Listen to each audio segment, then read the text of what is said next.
ভারতীয় সেনাবাহিনীকে নিয়ে ফেসবুকে কুরুচিকর ও অসম্মানজনক মন্তব্য করার অভিযোগে আরাংঘাটা থেকে ধানতলা পুলিশের হাতে গ্রেফতার অভিযুক্ত এক যুবক। সূত্রের খবর, ধানতলা থানার আরাংঘাটা এলাকার বাসিন্দা এক যুবক গত কয়েকদিন আগে ফেসবুকে লাইভে এসে ভারতীয় সেনাবাহিনীকে নিয়ে অসম্মানজনক কথা বলার অভিযোগ ওঠে যুবকের বিরুদ্ধে। আর এরপরই এ বিষয় নিয়ে প্রতিবাদে সরব হন সাধারণ মানুষজন। আর এই ঘটনায় ধানতলা থানায় অভিযোগ দায়ের হলে শুক্রবার রাতে অভিযুক্ত যুবককে গ্রেফতার করে ধানতলা থানার পুলিশ। এরপর অভিযুক্ত যুবককে পুলিশ রানাঘাট আদালতে তোলে। যদিও বা অভিযুক্ত যুবক তার কৃতকর্মের জন্য দুঃখ প্রকাশ করে ক্ষমা প্রার্থনা করেছেন।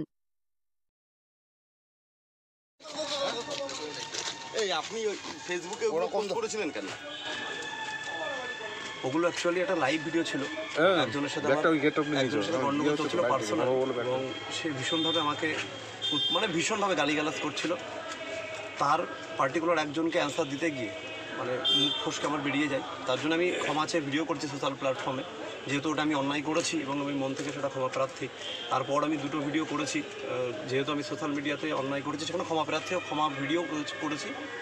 তো তারপরে মানুষ সেটা গ্রহণ করেনি, বা যারা আছে ইন্ডিয়ান সৈনিক তারাও গ্রহণ করেনি। তো তারপর আমি ভেবেছি না, আমার আইনে যেটা আছে, আইন যেটা সাজা আমাকে দেবে আমি মাথা ভেবে নেব। ভারতীয় সেনার বিরুদ্ধে এরকম মন্তব্যকে একটুও আমি অবশ্যই আমি ভীষণভাবে ভীষণভাবে লজ্জিত এবং দুঃখিত। এটা আমি একজনকে বলতে গিয়ে, একজনের সাথে গন্ডগোল হতে গিয়ে এটা যে এইভাবে আমি এরকম করে ফেলবো, এর জন্য আমি ভীষণ লজ্জিত। আপনার নাম কি? আমার নাম বিশ্বজিৎ বিশ্বাস। কোথায় বাড়ি? আরামঘাটাতে বাড়ি।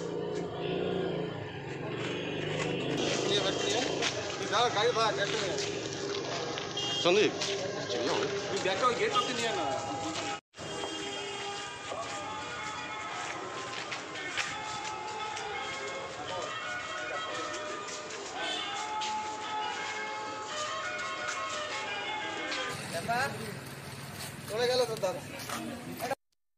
ব্যুরো রিপোর্ট, বর্তমান ভারত।